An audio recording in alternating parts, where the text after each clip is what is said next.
I wound up taking the tensioner pulley off so that I can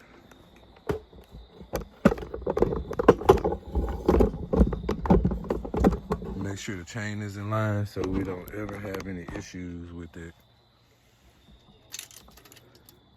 And right now, it's a little hairy, but it just might work. That's probably how it's supposed to work. And we finding that out right now. So what I got here is what, y'all? My washer, lock washer, nut. We're gonna put that on there.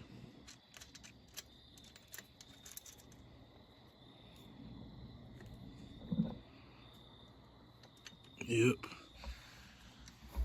What I was concerned about was the clearance right there in between the wheel and the actual, the spokes and the actual chain tension pulley. But, excuse me, it looked like it's gonna be all right. Man, that top a little loose though. We might wind up losing the link. We're gonna find out. The chain, it's okay for the top of the chain. From my opinion, from my experience from riding, it's okay for the top of the chain to have a little bit of slack, but not that much.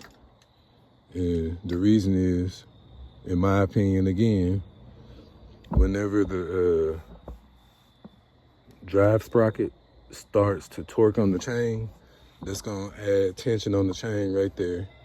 And then,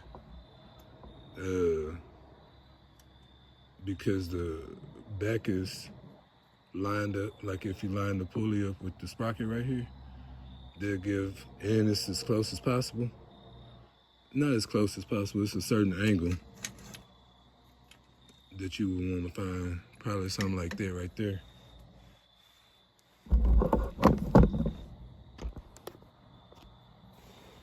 An angle like this coming off of the sprocket, the tensioner pulley. It could be a little wider by scooting it up like that. But because the chain longer, you got more chance of incident. You don't want to have it too close, because then you could break the chain easier. It'll be a whole lot of torque. Like if anything starts to warp or anything, the chain will be under a lot of tension and different type of forces within this small space. And because it's shorter, it'll be more rigid and it could break easier. And so we're just gonna push ours up to here. I like that. I'm telling you, yeah, once I get this tightened up, this gonna be perfect. This is perfect. Yep. All right. So I'm gonna tighten this mount up right here, and I'll be back with y'all.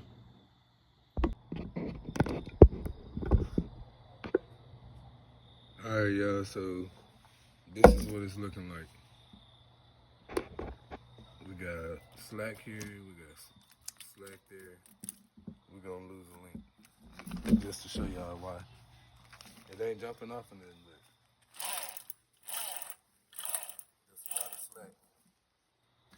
I can imagine it probably would jump off. And I'm maxed out on the tensioner, so we're gonna lose a link. Move that forward, move the tensioner assembly forward, so that we can also get clearance on the spokes. I'll be back with y'all once I get done with it. All right, y'all. As you can see, we lost the link. We moved the pulley back so we can get space. Now, once we max this out, we get a nice tight chain on the top and the bottom. And we're not even completely maxed out. So that leaves room for adjustment. And we have clearance on the spokes. This is coming together good.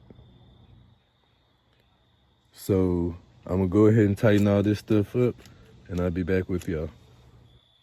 I'm tightening up these 4 bolts for the mount, and then I'm gonna put the tension on there.